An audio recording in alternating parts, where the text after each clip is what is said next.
Hi, welcome back to the channel. I'm Britt, creator of The Style Shaker, your guide to cleaner, greener, better for you beauty, skincare, and beyond.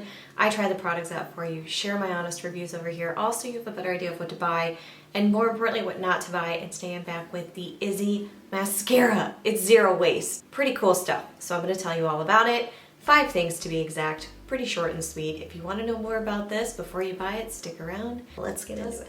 It does make your hands smell like metal. I'm just gonna put that out there. Okay, so I was very excited to try the Izzy Zero Waste Mascara. This company is incredible. They are leveling up the whole sustainability game. I have all of this information back on my website, and I don't want to get too lost in the details over here. I want to show you demo, application, wear test, and a few other things. And finally, at the end, I'll let you know whether or not it made it into Britt's picks. You can pay for 1 container of the mascara at a not so low price of $39.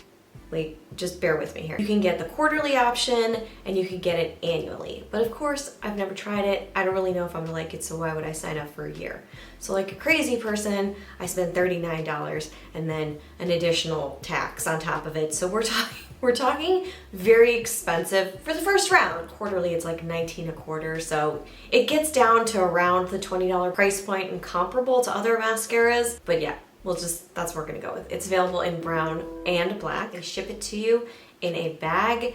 You send them the bag back after the brand notifies you. The company reaches out after 90 days. They feel like that's the life cycle of this product. And they sanitize like they would sanitize medical grade bottles and vessels and things like that. So that's the shtick. That's kind of how it works. By the way, I tested this for 14 days, bought it myself. Brand's not paying me to say anything. You're getting my totally honest review as always. If you like it, hit the like button. Huge support over here. Thanks. Ingredients scan here. So this is one of those advanced polymer, we'll just say microfiber formulas. I tend to like those. They tend to provide better volume for my lashes. They have sunflower seed wax, jasmine extract, things that soften the lashes, nourish the lashes. I didn't feel the dryness. Like when lashes turn into sticks, I did not feel that dryness, so that was nice. There is less than 1% phenoxyethanol. Some people will not go near it. And that is a personal up to you choice. I'm okay with it, but if you're not, now you know there's less than 1%. Let's move on to application. The brush, how it applies on the lashes. This has a high fidelity wave brush. Gotta love these terms. I really liked the brush. I preferred using the flat side of the brush, which seems completely counterintuitive. But what it did was it gripped on the bottom. The formula is not wet. It is also not too thick. It's right in the middle. It's really wonderful to work with and build with. I would grip at the bottom and you wiggle it up. You could see the formula deposit nicely, which is yay, we love that.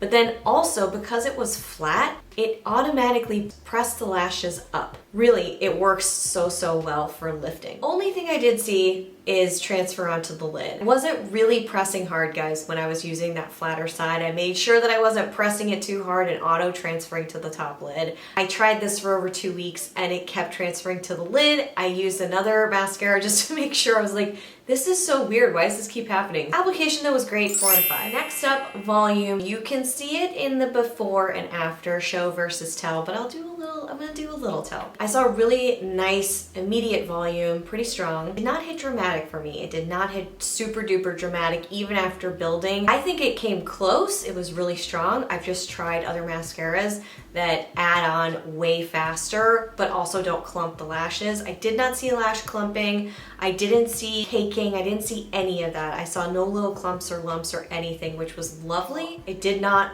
blow me away, wow me. I did like the lift though. I will say more about that in the next part about length. But for volume, it received a 4 out of 5. Length. So you saw in the before and after what it did to the top lid. You saw the transfer. This formula was lengthening, not as lengthening as say a tubing mascara. Right now I'm wearing Caloray. I like it a lot. I haven't done a video for it, but I do have the full scorecard back on the site. It's a little tricky to remove, which I don't like. That length is wow. This one was noticeable, but it just wasn't extreme length. I would say it was stronger on the volumizing and lifting. That's what this means. Now the universal sign on my channel of lash lift. It's like the bend and snap, but not at all. 3 out of 5 for length. And finally, the wear test, which is where I got kind of bummed out because it lost me. It was not terrible. I do have footage. Let's look at this mascara, shall we? Here's what I'm seeing. Still there. It's pretty soft. There's not flaking, but I'm seeing smudging. Just a little bit of smudging. I'm gonna keep testing it to see if it's just this mascara or potentially the liner that I had on today, just to make sure I'm not giving it a false read.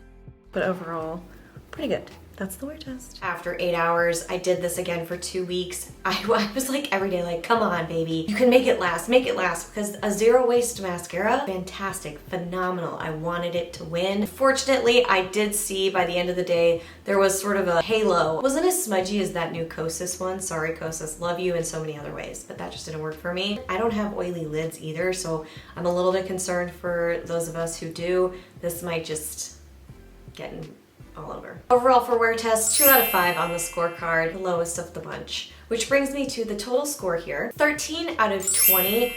Pretty respectable, not my favorite, not the worst. Final verdict. If it wasn't for that wear test, I would sign up for annual. So, by the way, I should mention the scent here, lightly fruity, lovely, but you can't smell it. I can't smell my eyelashes right now, even if I try. So I love what they're doing. The wear test lost me with the smudging. Like I said, if it was foolproof on that, I could do this every day. But yeah, it's not gonna make the list yet, which breaks my heart, but I will keep an eye out. They have other products which I will check out. That's what the scorecard says. That's what I think. My word is by no means the final word here. I would love to know what you think. Have you tried this mascara yet? I want to support them.